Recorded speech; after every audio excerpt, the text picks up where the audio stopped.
2025, o ano da renda fixa? Quais podem ser as boas oportunidades, como identificá-las e ter um portfólio adequado para esse momento?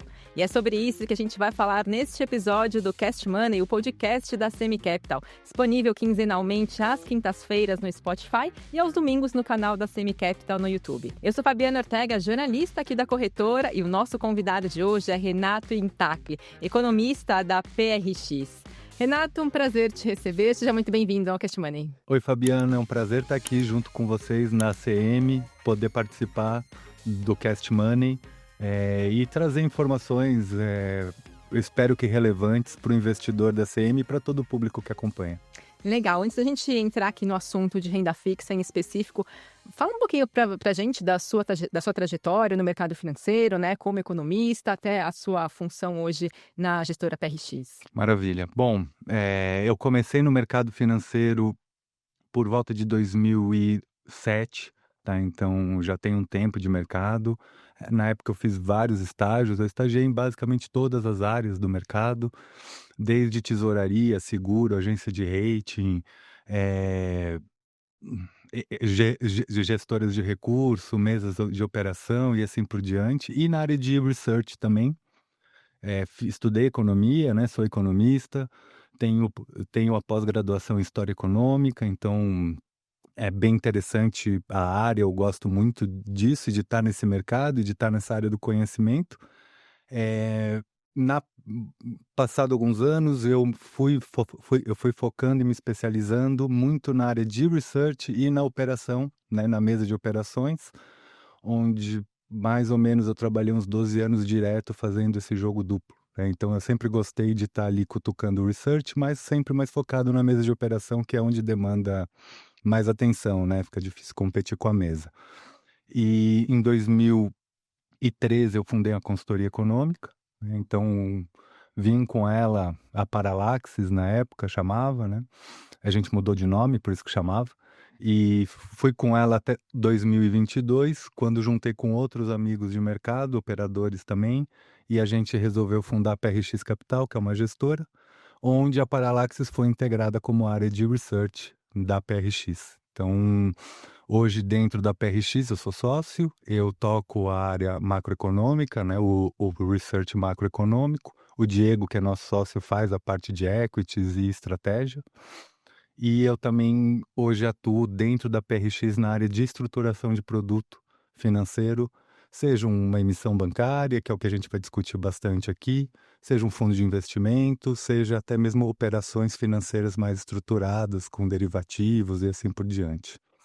Legal, então uma vasta experiência aí para a gente poder explorar hoje, em específico, né, claro, de renda fixa, mas a gente também pode falar um pouco também da renda variável, né, claro que Pode. impacta também dentro desse Podemos cenário sim. que a gente está vivendo hoje.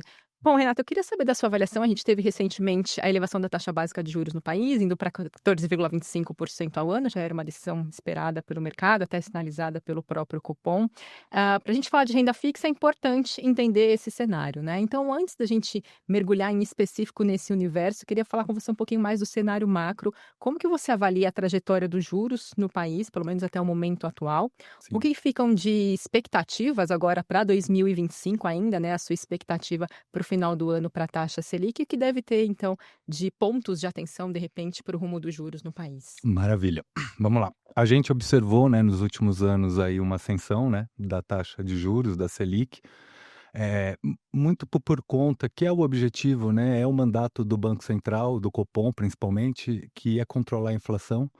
Então, existe uma pressão inflacionária, existe um descontrole inflacionário que vem acontecendo desde ali da recuperação da pandemia, então 22, né? E ele vem se intensificando muito nos últimos meses, e isso faz com que o Banco Central suba a taxa para tentar segurar essa inflação, o que é correto na minha opinião, tá? Então o mecanismo que o Banco Central tem de controle é subir a taxa. Eu vejo como um mecanismo de curto prazo, então não enxergo alta ou baixa de Selic como algo estrutural que vai mudar a economia, né? É mais uma reação do Banco Central a uma pressão inflacionária que ele está enxergando.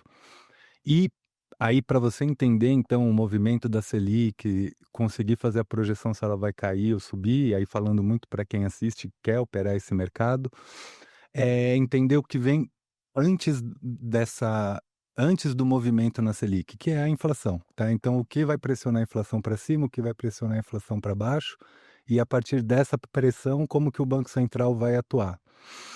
O Banco Central costuma ser muito técnico, né? Só um parênteses. Então, você vê que mesmo com a mudança, né, do RCN para o Galípolo, você continua tendo alta, né? Até uma alta até mais forte de 1%, como foi ontem. Então, isso não acaba não alterando tanto esse viés político que muitas vezes é colocado, mas eu não enxergo assim, né? Então, hoje, né, a inflação brasileira ela sofre muito por conta do câmbio, né? Então existe um repasse cambial e o câmbio a 6% machuca muito a nossa inflação, né? Uma economia que é globalizada e que as cadeias globais de suprimento são integradas, então nem acredito que seja uma questão, tudo bem que isso é outro ponto de discussão e é correto, mas o Brasil se desindustrializou, se industrializou, não importa a cadeia global, a commodity é definida de forma global e é em dólar. Então, quando o dólar sobe, a inflação vai ser impactada no repasse cambial e isso vai gerar uma pressão inflacionária, principalmente naquilo que é mais atrelado eh, ao consumo das famílias, né? Então, pô, o pão que você come todo dia é trigo, o trigo é cotado na Bolsa de Chicago. O remédio, a aspirina que você toma é química fina em dólar. O combustível é petróleo, o petróleo também é uma commodity cotada em dólar global. E não só o petróleo que você vai usar ali na gasolina do seu carro, mas a própria, assim, a produção industrial e etc. Tudo isso é dólar. Então a economia mundial é em dólar. E o Brasil ele tem que ter um câmbio um pouco mais apreciado, né, frente ao dólar para poder ter esse controle inflacionário. Então, o Banco Central acaba subindo a taxa de juros para fazer um controle cambial. Esse é o primeiro ponto. E como que ele faz esse controle cambial? Ele faz a partir do diferencial de juros, que a gente chama. Então, ele tenta ter uma taxa de juros mais atrativa do que os concorrentes, entre aspas, porque a gente não concorre com os Estados Unidos, né? O Fed Fund é a taxa livre de risco, porque tem a reserva mundial, né, de valor, que é o dólar. E então o Banco Central do Brasil, ele fica sempre pareando a nossa taxa frente à dos Estados Unidos, observando, tentando dar mais rentabilidade para atrair o capital especulativo. Esse capital especulativo, por mais que ele seja volátil, ele consegue aliviar um pouco a taxa de câmbio para trazer um outro capital, que é o capital para investimentos, né? O investimento estrangeiro direto. Que eu escuto muito no mercado o pessoal falar, mas para o estrangeiro tá barato, para ele vir comprar uma empresa no Brasil. Concordo. Para ele comprar uma empresa, ele tem um desconto aí de 6, né? Dividido por 6 da moeda principal, que é o dólar. No entanto, isso faz sentido até certo ponto, porque ele fatura em real. Então ele tem que faturar 6 vezes mais. Então o dólar alto também deixa a economia brasileira menos atrativa. Além da pressão inflacionária por conta dos insumos importados. Então, é importante esse controle cambial, e então é importante subir a Selic, é a ferramenta que o Banco Central tem. Então por que a gente sempre flutua nessa alta taxa de juros desde o início do Plano Real, né, lá em 94? Porque o Brasil sempre teve um problema cambial, sempre teve um problema com relação, sempre dependeu muito de investimento externo. Então, a gente sempre manteve taxas de juros altas para, atrair o investimento externo, porque a gente precisa da poupança externa, e 2, para fazer controle de inflação via câmbio. Existem outros fatores de pressão inflacionária, né? Então, é o fiscal. Hoje o fiscal ele gera uma pressão inflacionária forte no Brasil, simplesmente porque ao aumentar os gastos, né, você tem duas frentes, né? Ao aumentar os gastos públicos, primeiro que você dá uma pressão na demanda e a demanda brasileira é reprimida, né? A renda é baixa e concentrada no Brasil. Então, isso acaba gerando um disparo de demanda muito forte. E, por outro lado, né, o próprio gasto do governo também gera essa pressão inflacionária, principalmente considerando insumos em dólar, né? Então, esse é o cenário. Então, eu tenho um cenário de inflação, de pressão inflacionária para 2025. E aí, a partir desse cenário de pressão inflacionária em 2025, eu acredito que a Selic deva subir até 15% durante esse ano, tá? Então, deve fazer uma alta, algumas altas menores, né? Acho que 1% é muito forte daqui para frente. Não estou falando que a decisão ontem foi errada, tá? Mas acredito que eles devam fazer uma cadência de 0,25, talvez até estabilidade em algumas reuniões aí do Copom. Então, essa é a minha visão para a Selic final de ano. Certo, diante dessa pressão inflacionária que você citou, dessa expectativa para a própria Selic e até mesmo o reflexo de outras altas da Selic que demoram um tempo para impactar a inflação, né? Enfim, atingir esse objetivo do Banco Central.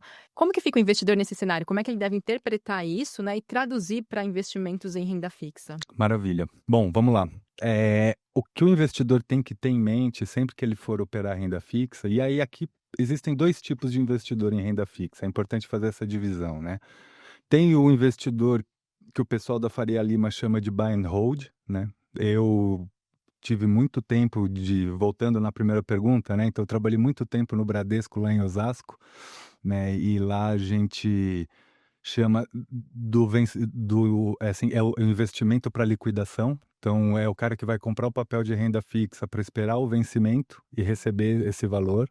E isso é uma lógica completamente diferente do investidor que vai operar a curva de juros, né? Ou seja, ele vai entrar e sair e mudar a posição dentro da curva. Então eu vou direto para o segundo caso, que é o caso do operador de curva de juros, tá?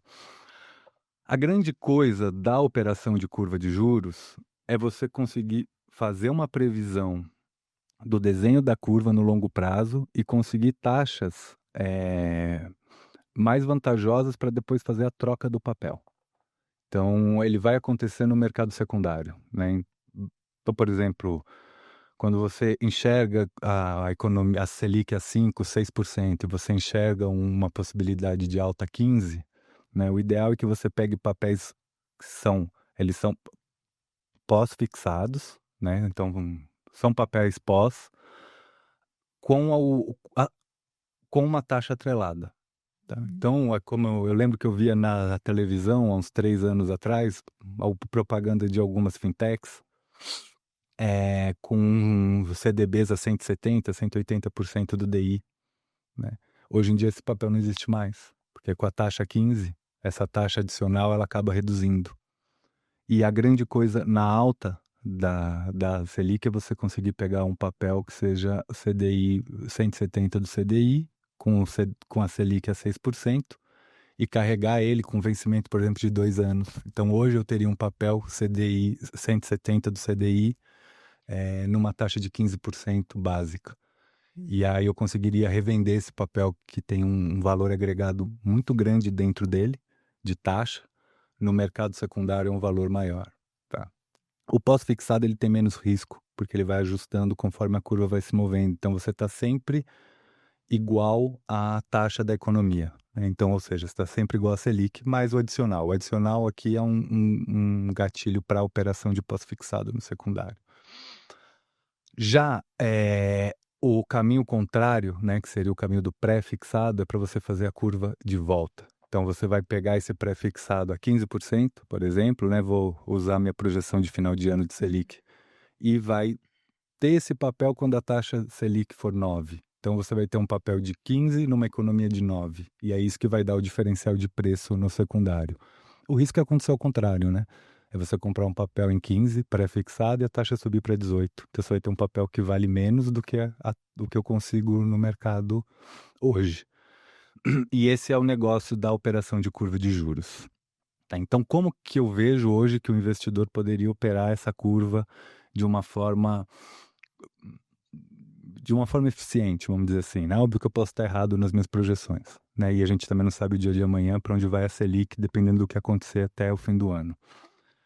Eu faria operações curtas de pós-fixado ainda, tá? Buscando o topo da curva da Selic.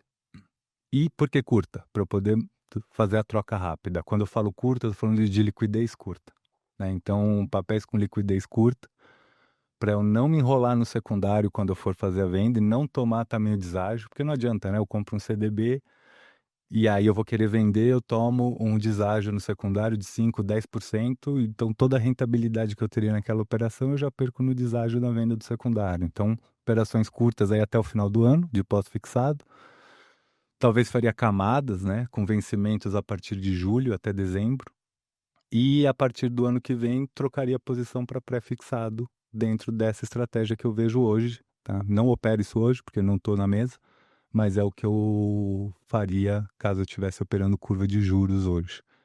Então, carregaria com vencimentos curtos até o final do ano e trocaria a posição para pré-fixado.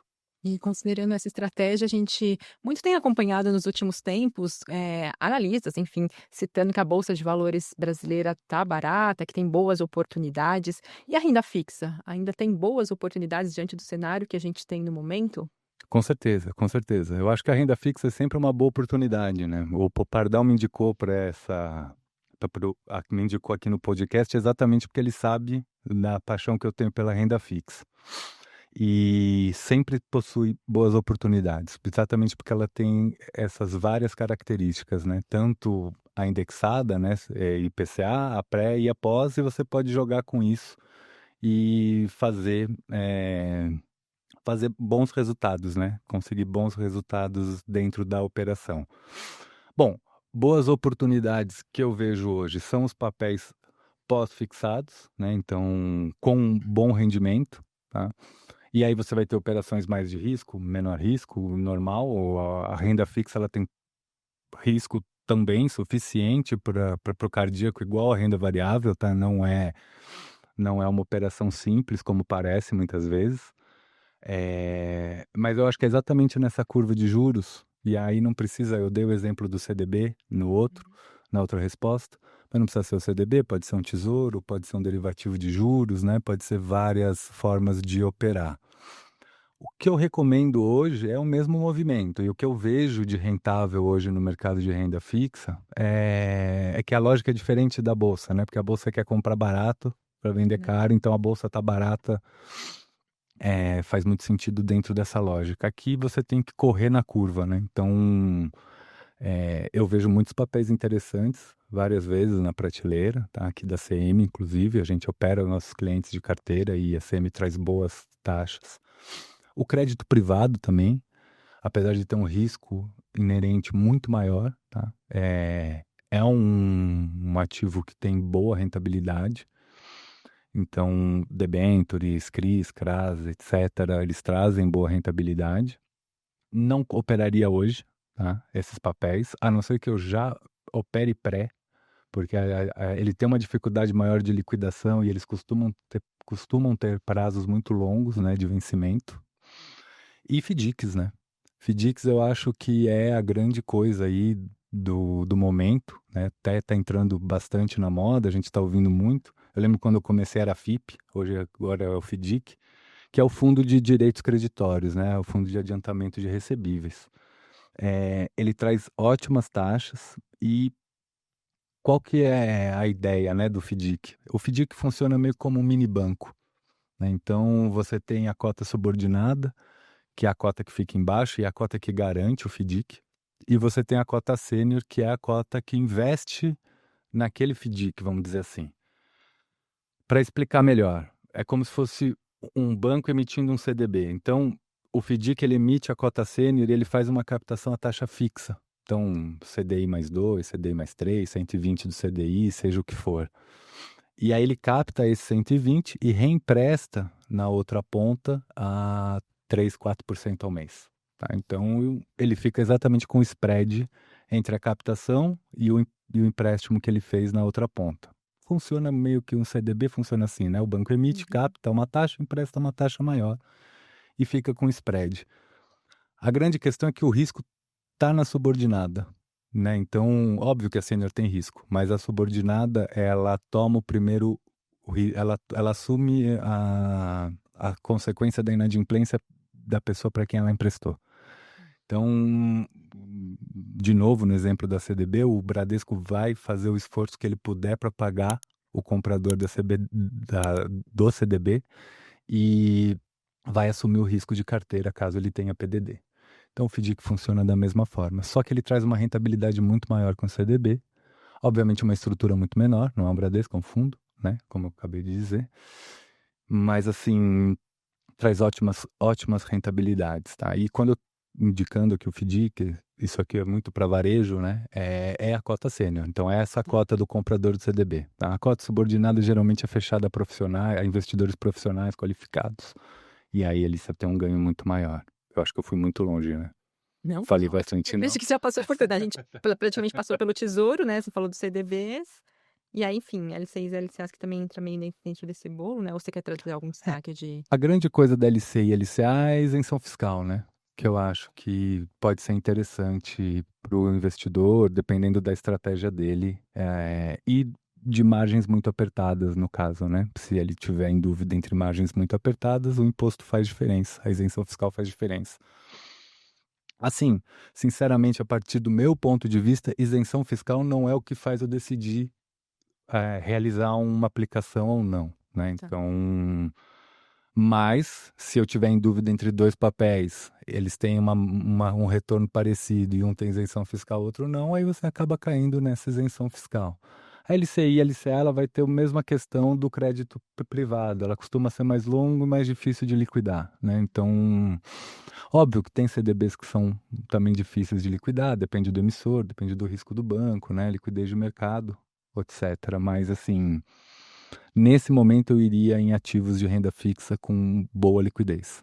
Com boa liquidez. Legal, até aproveitando que você entrou nesse assunto de isenção de imposto, né, diante dessas oportunidades que você citou, desse cenário de Selic ainda elevado ao longo de 2025, tem investidor também, claro, que considera isso uma oportunidade, né, essa isenção de imposto de renda, claro, dependendo do ativo que ele vai investir, e do momento também desafiador da Bolsa de Valores para quem está aí, de repente, na renda variável, então a gente também vê um fluxo de investidores indo para a renda fixa, né? Então, Sim. nesse cenário atual que a gente tem, como compor e manter um portfólio adequado, né? Enfim, que possa maximizar os retornos nesse período que a gente tem, pelo menos dessas expectativas econômicas que podem acabar se refletindo para a renda fixa. Perfeito. Bom, vamos lá. Depende muito do perfil do investidor, né? Então, eu vou ir no moderado ali que eu vou entender que é a média, não é nem o arrojado nem o conservador. Tá? Então, como é que eu gosto de montar a carteira e aí aqui independente do perfil? Tá? Eu gosto de criar camadas, tá? Então tanto camadas de risco quanto de liquidez. E eu consigo fazer uma escadinha, por quê? Né? Exatamente para camadas de risco e de liquidez, camadas de risco de crédito, de liquidez e de risco de mercado, que é os 3 pontos que vão dar um norte aí para aquilo que pode dar errado, vamos dizer assim, né?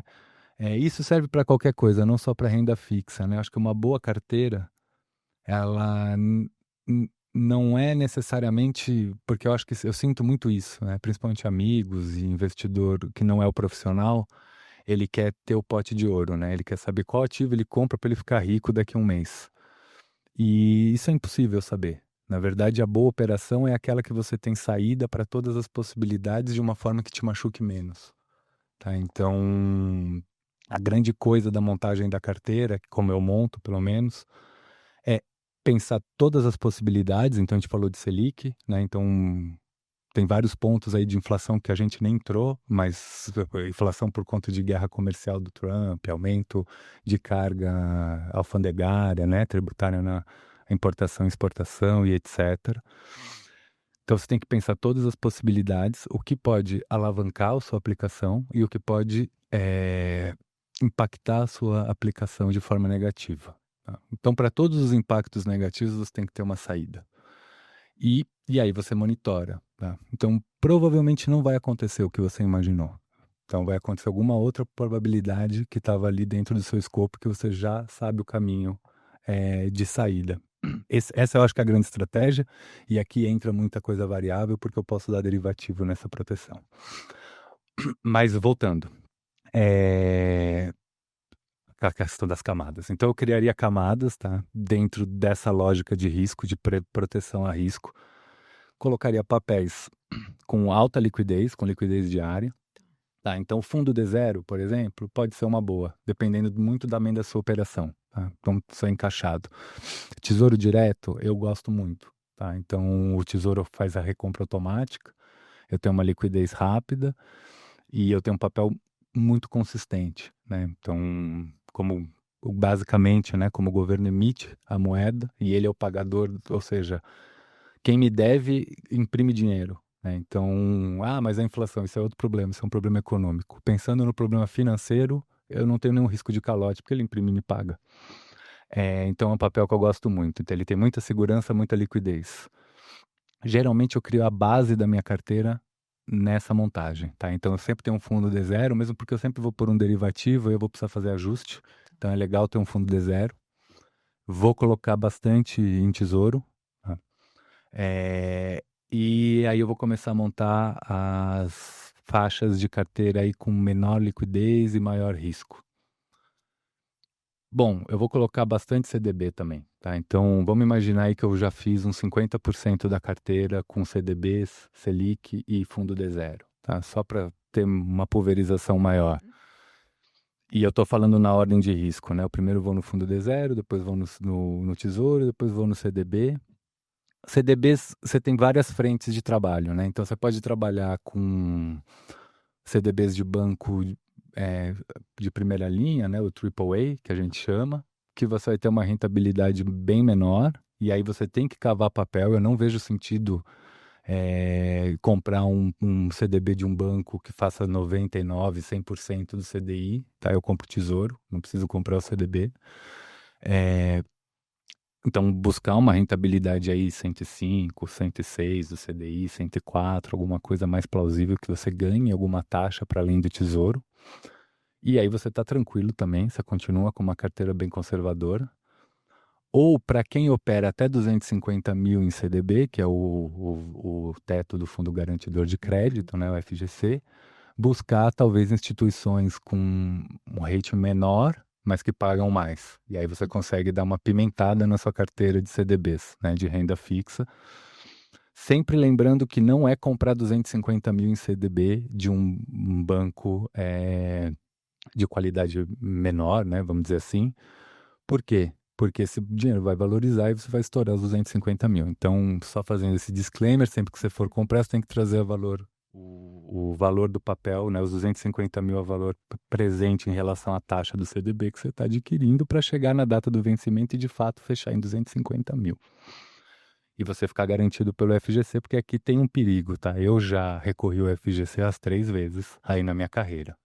Então, não é lenda, tá? E eles pagam, pelo menos até hoje eu não tive problema. E também tem história, FGC garante só 3%, só tem 3%, tudo bem. Nunca vi ninguém deixar de receber, então eu confio no FGC. E aí, a partir daí, então, começar a ir para debentures, para crédito privado, né? CRI, CRA, debentures, que aí aqui acho que é um dos problemas maiores aí dessa renda fixa que a gente está falando, né? A gente não está falando de overnight, de compromissado, nada disso. Porque aí aqui o risco de crédito é o da empresa emissora e não tem FGC, tá? Então, e basicamente vai seguir a mesma lógica de todos os outros papéis. Quanto maior o risco da empresa, maior a taxa que ela vai estar pagando na ponta. O que eu acho, tá? Você não é um cara que conhece análise de balanço, porque aqui eu acho que você tem que ir um pouco mais para análise de balanço, entender um pouco mais a empresa, saber ler um relatório de auditoria. Não consigo fazer isso? Olha as agências de rating. Com muito cuidado, tá? A gente sabe, as agências de rating, a gente já viu muito rating, eu trabalhei em agência de rating, e bom, e de repente o papel dá um pau, né? Então, eu não sei até que ponto a agência de rating tem um controle do real risco daquilo.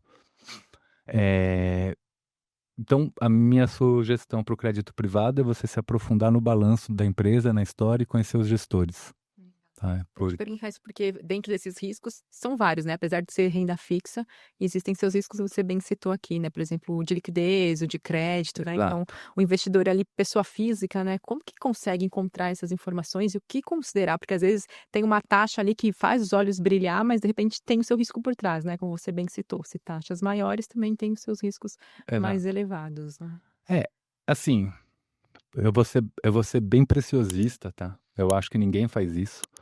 Mas o ideal é quando você encontra uma debênture na prateleira da CM, buscar o prospecto daquela debênture. Ali vem todas as informações, tanto da dívida, né, tanto da emissão, quanto da empresa. E, de repente, se você não tiver essa formação, chamar alguém que possa ler esse balanço e entender os principais gatilhos. Mas, assim, se você fizer com calma, lendo, buscar a auditoria daquela empresa, o relatório de auditoria, né, para emitir, assim, a varejo, ela tem que ser auditada, então isso vai existir, né? Buscar o relatório de auditoria, os próprios auditores eles já explicam meio tudo que está ali no balanço. Então é um bom começo ler o relatório de auditoria das empresas, tá? Eu estou sendo bem criterioso, tá? Eu sei que ninguém faz isso. Mas o risco, né? Só um parênteses, você falou, a renda fixa parece mais segura que a renda variável e assim por diante. Então, quando, por exemplo, a Petrobras ou a Vale, né? A Vale teve muito problema recentemente, né? Brumadinho, etc. Tem um problema desse, a ação dela cai 40%, né? O investidor pagou não, o investidor tomou um prejuízo de 40%. Ele continua com a ação e ele continua com 60% do valor para liquidar ela. No crédito privado, se a empresa emissora quebrar, é de 100% para zero, né? Então você perde literalmente tudo. E aí você vai ter que ir lá para a massa falida para negociar esse seu débito, ou seja, ainda tem a dor de cabeça de cobrar. Então, eu acho que essa ideia também da renda fixa é super seguro, eu sou conservador, eu comprei uma debênture do Pururuca do Brejo. Não, você não é conservador, sua carteira não é conservadora. Sua carteira é bem arriscada, para falar a verdade. Então, avaliar o risco de crédito da empresa, sempre, isso vem no relatório. A gestão da empresa, né? É importante também sempre avaliar a gestão da empresa. O risco de mercado é muito complexo, também vem no prospecto, mas existe, né, um risco de mercado. Teve uma vez que eu comprei uma debênture de uma empresa que fabricava pá de moinho de energia eólica. Tá. E os insumos, 70% do custo dela era em dólar.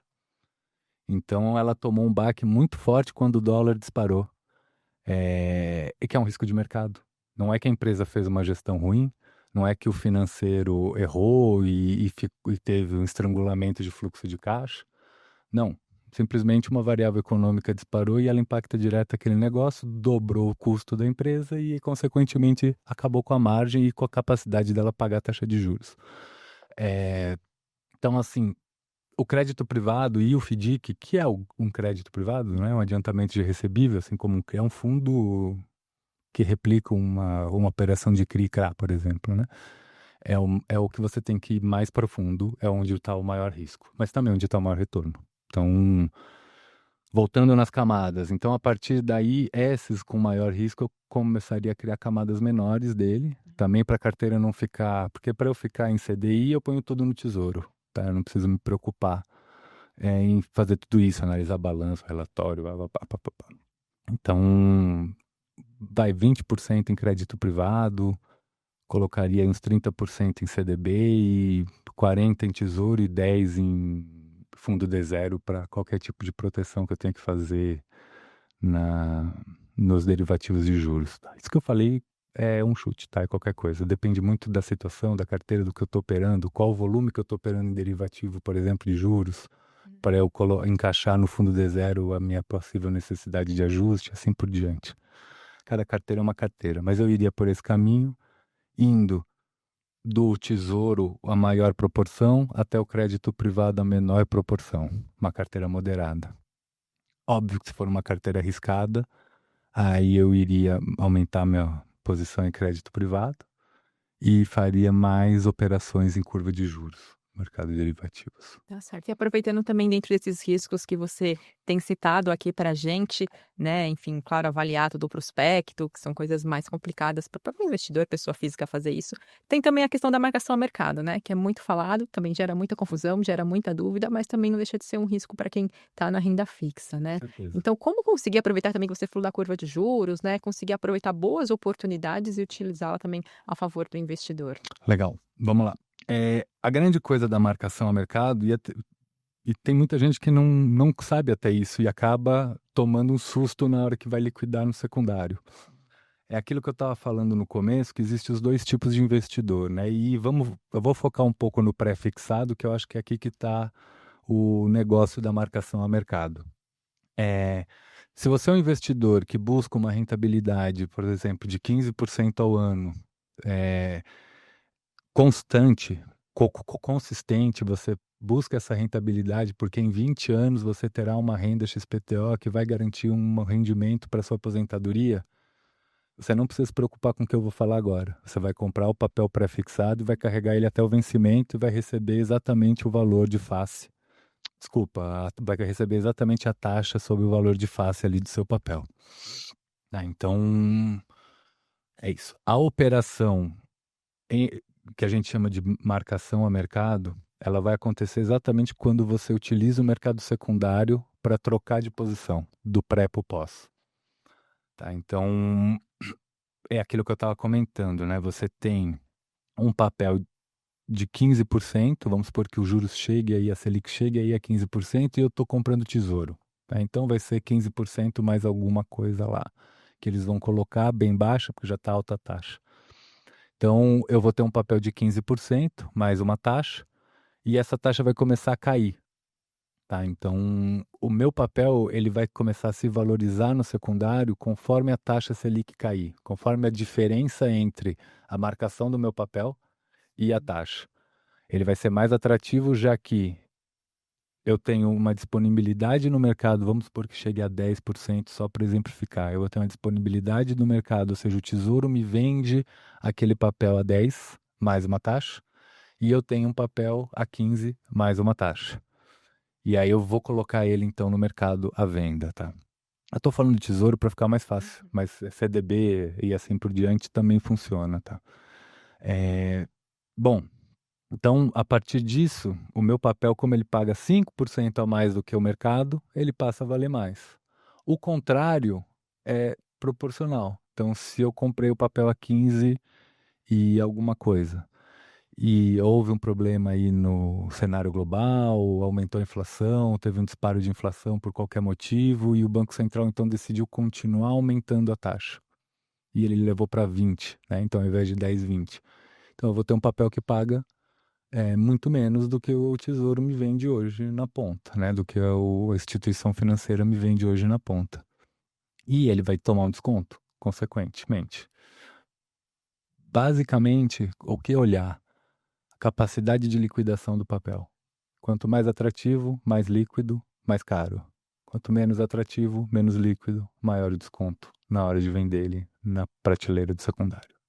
Então aí vai da estratégia também, né? Se Exato. comprar e levar até o fim, ao vencimento, ou se de repente quer encontrar oportunidades Exato. dentro de cenários de variação macro, né? Eu queria aproveitar e te perguntar também, Renato, você trouxe aqui bastante sobre o cenário macro, testou um pouco a questão das commodities, de câmbio lá fora. Então a gente investir não é estar, enfim, né, com os olhos fechados somente para os produtos, o que a gente tem aqui no Brasil, mas claro, tudo que acontece no mundo e como isso pode acabar se refletindo aqui, né? 2025, início, esse primeiro trimestre, por exemplo, é um exemplo disso. A gente teve mudança de governo nos Estados Unidos, as taxações de Trump, né, que trouxe um auê aí para o mercado financeiro. Tem a questão das guerras também, que impactam as commodities, consequentemente, né, isso acaba impactando os investimentos também.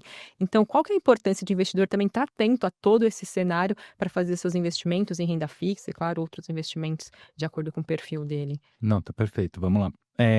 Como eu faço para analisar e montar, como eu faço para analisar o cenário macro, tá? Então a ideia é sempre ir do cenário global, daquilo que tem mais variáveis agregadas, até o ponto onde você quer analisar. Ah.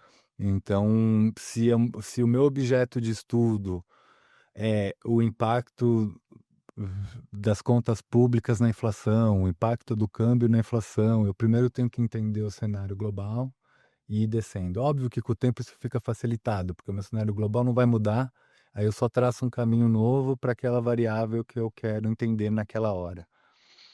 Mas assim, pensando em Brasil, pensando em mundo e análise macroeconômica, sempre entender a economia americana, eu acho que é primordial, por conta dos Estados Unidos possuir a reserva de valor e possuir, então, o dinheiro das transações no mundo. Isso é muito importante, tá? Além de ser a maior economia do mundo e tal, Mas essa questão do dólar, ele é muito importante, então, entender o movimento dessa moeda e a política americana que vai ditar esse movimento. Entender China, né? Entender essa concorrência entre Estados Unidos e China, eu vejo algo muito importante. Olhar sempre para os BRICS, que eu acho que são os pares ali do Brasil, né? E isso vai impactar muito o Brasil na política externa. E ver as inconsistências, né? Então, tem uma guerra na Ucrânia, como isso está impactando o preço, por exemplo, do trigo, né? Dos grãos na Europa. Como que impacta o preço da energia, né? Já que o gás da Europa vem da Rússia e houve um bloqueio. Como que a Rússia deu a volta nisso, né? Começou a vender para a China, para a Coreia do Norte, meio que resolveu o problema dela e a Europa acabou sofrendo uma pressão inflacionária energética muito forte. Quais são as saídas, né? Então a Europa numa pressão inflacionária, o que muda da relação dela com o Brasil, o que muda da relação dela com ela mesma, né? A gente viu aí no último mês a eleição, uma mudança no foco, no eixo político europeu, né? Tanto na Alemanha, na Itália e entre outros. Então, ir pegando essas condições, ver como isso vai se movimentando, como isso, pensando em taxa de juros, né? Como isso vai impactando a inflação no mundo, como essa inflação no mundo, ela reverbera entre os países, inclusive o Brasil, e reverbera nas taxas de juros. E aí o diferencial dessas taxas de juros, tá? Aí para o capital o que vai mandar é o risco-retorno, né? Então, qual é o maior spread dentro do maior controle de risco? Não basta ter o maior spread, né? Também. Qual é o maior spread dentro do maior controle de risco? E direcionar os investimentos a partir disso, né? Obviamente que, eu vou fazer arbitragem de taxa. Entendo que isso é uma operação que talvez não seja tão assim trivial, né? Ou carry trade, que o pessoal chama. Mas eu acho que é um bom jeito de você ver o cenário. E aí, a partir dessa visão de cenário, você não precisa necessariamente operar o carry trade, mas a partir desse cenário, de ver essa competição entre as taxas, saber se você entra ou sai da taxa de juros brasileira, né? E também de outras variáveis, né? Então, você pode operar dólar, você pode operar câmbio, né? Então, se você vê aí um diferencial de juros entre Fed Fund e Selic, né, abrindo, de repente pode ser interessante você vender dólar, tá? Não recomendo vender dólar, tá? Se o pessoal me ver falando isso, eu falo isso para todo mundo, que eu não vendo dólar de jeito nenhum. Mas pensando no sentido contrário, né? Então, se o Fed também, né, vem com aumentos. Então, se esse spread começar a reduzir, pode ser uma oportunidade de comprar dólar, né? Então, a tendência é o dinheiro sair do Brasil para os Estados Unidos e para o Fed. E o dólar tende a valorizar e aí você vai ter um ganho nisso. Se a inflação no Brasil começar a retrair, por exemplo, né, a baixar, a arrefecer, né, que a gente chama, de repente vale a pena começar a observar uma queda na Selic e mudar de pós para pré, né? Até iria no câmbio, né? Então, ao invés de vender dólar, né, que eu falei que eu não vendo dólar, o real começa a apreciar, de repente começar a pensar em ir para o pré-fixado, porque ele deve, esse dólar, ou esse real apreciando, vai puxar a inflação para baixo, e isso vai, consequentemente, puxar a Selic para baixo. Então pode ser uma ponta de curva, um pico de curva, desculpa. Então, eu acho que assim, é muito difícil falar o que ver no macro, né? E é uma coisa meio que natural, pelo menos para mim. Eu abro, eu vou olhando e eu já vou meio que relacionando. Mas é muito importante. Então, o que você puder acompanhar no macro, ler colunas, né? Vários economistas aí no Valor e em N jornais, assistir algumas lives, algumas calls, vídeos, tentar se informar, ver com qual economista lhe parece, porque economia não é ciência, né? Não é, todos os economistas não vão falar a mesma coisa, inclusive nenhum deles vai falar a mesma coisa. Então, vê com qual economista você se identifica mais, opinião, e também faz um backtest daquele economista, né? Então, de todas as entrevistas que ele deu, ele de fato acertou, não acertou? Por que ele não acertou, né? Porque também ninguém conhece o futuro, né? As coisas mudam. Eu falo de economia do que eu vejo hoje, né? A gente não sabe o que vai acontecer amanhã. Se a Kamala Harris tivesse ganho aí no ano passado, seria outro cenário macroeconômico aí no mundo. Então, é sempre importante, tá, olhar a economia, porque ela que vai basear todo o resto. Não adianta você saber operar e não saber por que você está operando. Eu acho que essa é a grande questão. Então eu sei que se a taxa cair, eu compro o pré, se subir, eu compro o pós mais. Tá, e agora o que você compra? Né? Então, a economia é o que vai basear isso. A análise econômica é o que vai olhar isso. Então, a renda fixa, apesar de ser considerada aí segura, previsível, né, tem todas essas questões, até mesmo essa lição de casa para o próprio investidor, né? Exato. Aparentemente não é tão simples assim, né? Tem que Não. considerar todo esse cenário macro, enfim, os investimentos que possam fazer mais sentido com o seu perfil, né? E claro que eles vão sendo ajustados de acordo com o que vai acontecendo globalmente e Exato. também domesticamente, né? Bom, para a gente encerrar nossa conversa, que a gente já passou bastante pelo cenário macro, falou um pouquinho dos investimentos também, como que todo esse cenário reflete nisso, como que o investidor deve se atentar para esses movimentos também e, claro, conseguir buscar as melhores oportunidades dentro do que ele tem de estratégia também de investidor. Eu queria saber o que fica de expectativa para você de investimento para a renda fixa agora, né, em 2025, para os investimentos nessa modalidade para esse ano ainda. Não, maravilha. Bom, minha expectativa para a renda fixa, né? Então, voltando aí no macro, inflação para cima, né? Talvez mais controlada, mas eu vejo ela pressionando até o fim do ano. Dólar também pressionando, e aí é o que faz eu acreditar na inflação pressionando, tá? É muito dólar, porque óbvio que pode ser muita gente fala, é uma tática de negociação do Trump, ele joga lá em cima, mas não importa, se ele tá jogando lá em cima para fechar num patamar melhor para ele, então quer dizer que não vai ficar do jeito que tá. E provavelmente essas taxas, por exemplo, globais de importação e exportação devem subir. Né? Precisa ver como vai ser o desenrolar da guerra da Ucrânia, por exemplo. Mas se ela entrar num momento pior, mais difícil, a inflação na Europa também vai subir. Taxas de juros no mundo. Então, os bancos centrais estão subindo taxa. Isso vai fazer a gente reduzir o nosso diferencial de taxa. Tudo isso vai gerar um maior custo para a economia global e vai gerar uma evasão de dólar da economia brasileira. Tá? Subindo ainda mais o preço da moeda, o que vai repassar custo do dólar para a inflação. Então eu vejo uma inflação subindo e, consequentemente, uma Selic subindo também. Tá? E 26 deve baixar? Não sei, sinceramente. Tá? A minha ideia eu vou operar pós-fixado, né? Eu iria pós-fixado até o fim do ano, com certeza, e depois eu tenho que reanalisar e reentender qual é o caminho se a gente continua pós, ou se a gente vira a mão esperando uma queda de taxa. Mas para a economia esse ano eu vejo uma alta de taxa de juros, uma pressão inflacionária e uma luta do Banco Central enorme para controlar o dólar, para controlar a moeda. Então, não tem um cenário muito positivo para esse ano, não. Vejo uma tentativa de ajuste fiscal pelo lado do ministro Fernando Haddad, que sinceramente também não sei se vai trazer muito resultado, tá? Essas tentativas que ele começou agora no começo do ano até gerou uma redução aí da projeção do fiscal, né? Caiu ali, estava em 80 bi, diminuiu um pouquinho, 2 bi. Um pouquinho não, né? É bastante, mas não acredito também, então acho que isso deve gerar mais pressão também inflacionária. Então é isso que eu enxergo para os investimentos. Eu ficaria comprado em pós-fixado, pelo menos até, sendo bem conservador, até o meio do ano, com certeza. Com certeza. Então ficam aí as dicas e recomendações do Renato para os investidores de renda fixa agora ao longo de 2025. Renato, queria agradecer a sua participação, foi um prazer te receber, entender um pouco melhor a sua visão, as suas expectativas e as indicações para os investidores agora para 2025, pelo menos no cenário de renda fixa. Obrigado demais, Fabi, e eu estou à disposição da CM, sempre que precisar pode me chamar, eu venho conversar com você, com os investidores da CM.